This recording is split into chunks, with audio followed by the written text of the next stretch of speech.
O dia depois da mega operação.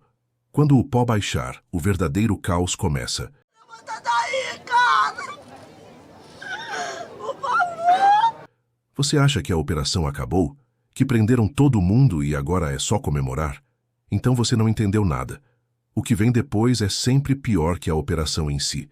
Enquanto todo mundo está olhando para as algemas e as manchetes, ninguém está prestando atenção no verdadeiro problema que está se formando bem debaixo dos nossos narizes.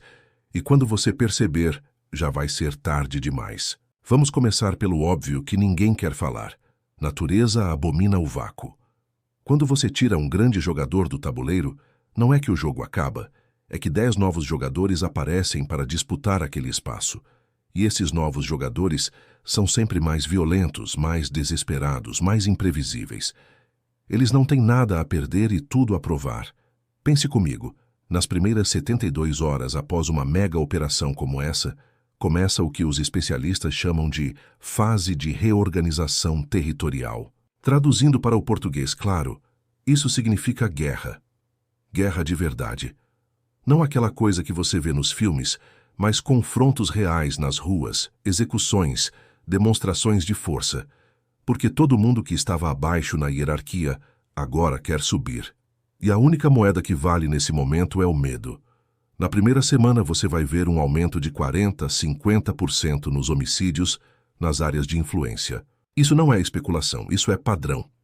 Aconteceu no Rio, aconteceu em São Paulo, aconteceu na Colômbia quando derrubaram os grandes cartéis. Sempre, sem exceção. Os dados não mentem, mas ninguém quer olhar para eles porque estraga a narrativa da vitória. Agora vamos para o lado que realmente assusta, o dinheiro. Porque no final das contas, tudo sempre é sobre dinheiro. Essa mega operação provavelmente congelou bilhões. Bilhões que estavam circulando, que estavam sendo lavados, que estavam mantendo toda uma economia paralela funcionando. E quando você corta esse fluxo de repente, não são só os criminosos que sentem. Tem empresas legítimas que vão à falência porque dependiam daquele dinheiro sujo sem nem saber. Tem trabalhadores que vão perder emprego. Tem fornecedores que não vão receber. Você acha exagero? Então olha os números. Estudos mostram que para cada real movimentado no crime organizado, 3 reais circulam na economia formal através de lavagem. Corta a fonte e você cria um efeito dominó que ninguém consegue controlar. E aí sim o verdadeiro problema aparece. Porque quando você tem desemprego aumentando, desespero crescendo e ao mesmo tempo um vácuo de poder criando caos nas ruas, você sabe o que acontece? Recrutamento em massa. Aqueles garotos que estavam na dúvida, que estavam ali na linha tênue entre a escola e a criminalidade, agora têm uma escolha muito mais fácil. E não é a escolha que a gente quer que eles façam. Mas espera que piora. Nas próximas semanas após a operação, começam os problemas jurídicos de verdade. Porque prisão é uma coisa, condenação é outra completamente diferente. E nosso sistema judicial não está preparado para processar dezenas de pessoas ao mesmo tempo com a velocidade e eficiência necessária. Sabe o que isso significa? Liberações por tecnicismos, prescrições, anulações de provas. Um por um, aqueles que foram presos com grande alarde começam a voltar para as ruas. Só que agora, eles voltam com sede de vingança e uma reputação para reconstruir. E aqui entra um detalhe que a mídia nunca conta. Os delatores. Sempre tem delação em operações grandes. Sempre. E esses delatores agora são alvos. Alvos que precisam de proteção, de realocação, de novos documentos, de sustento. E quem paga isso? O Estado. O seu imposto. Mas não é só uma questão de dinheiro. É uma questão de capacidade. Nosso programa de proteção à testemunha já está no limite. Agora imagina com mais 20, 30 famílias precisando desaparecer completamente. Na terceira semana após a operação, começa outro fenômeno interessante. A dispersão. Aqueles que não foram presos, que eram parte da estrutura, mas conseguiram escapar, agora precisam se reinventar. E eles não vão parar de trabalhar. Vão migrar para outras cidades, outros estados, levando conhecimento, contatos, métodos. Você acabou de espalhar o vírus ao invés de contê-lo. Olha o histórico. Quando os italianos desmontaram a máfia na Sicília nos anos 90, o que aconteceu? A 'ndrangheta cresceu na Calábria. Quando os colombianos acabaram com o cartel de Medellín, o cartel de Cali assumiu. E quando o Cali caiu, vieram os grupos menores, mais violentos, mais descentralizados. É sempre a mesma história se repetindo. E aí a gente chega no ponto que ninguém quer admitir. Prisão não é solução, é apenas pausa.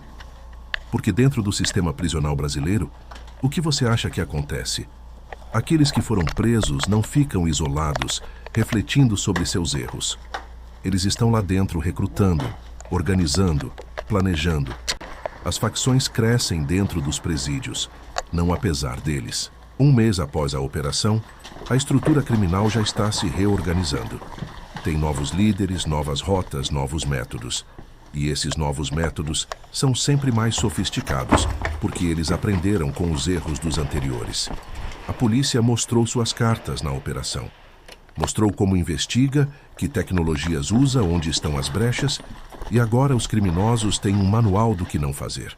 Nos primeiros 90 dias, você vai ver um padrão se repetir. Retaliações contra informantes, ataques preventivos contra forças de segurança, demonstrações de força em comunidades. Porque a mensagem precisa ser clara. Ainda estamos aqui, ainda somos fortes, ainda mandamos. E cada ação dessas é cuidadosamente calculada para causar o máximo impacto com o mínimo custo. E aqui está um grande segredo que ninguém te conta. O próprio Estado, às vezes, depende dessa estrutura criminal para manter-se atual. Então pensa bem, em muitas comunidades, quem resolve conflitos? Quem impõe regras? Quem mantém uma ordem, mesmo que perversa? Quando você remove isso abruptamente, o que sobra é anarquia total. E anarquia ninguém controla. Nem o Estado, nem o crime organizado. 6 meses depois da operação, quando as câmeras já foram embora e ninguém mais está prestando atenção, é quando você consegue medir o verdadeiro impacto. E sabe o que os estudos mostram? Na maioria dos casos, a situação está igual ou pior do que antes. Porque você gastou milhões em uma operação que deu manchete, mas não investiu nada nas causas estruturais que criam o crime em primeiro lugar. No final das contas, enquanto você tiver desigualdade massiva, falta de oportunidade, educação de quinta categoria, saúde inexistente e um Estado ausente das periferias, você vai ter crime organizado. Não importa quantas operações você faça, não importa quantos você prenda.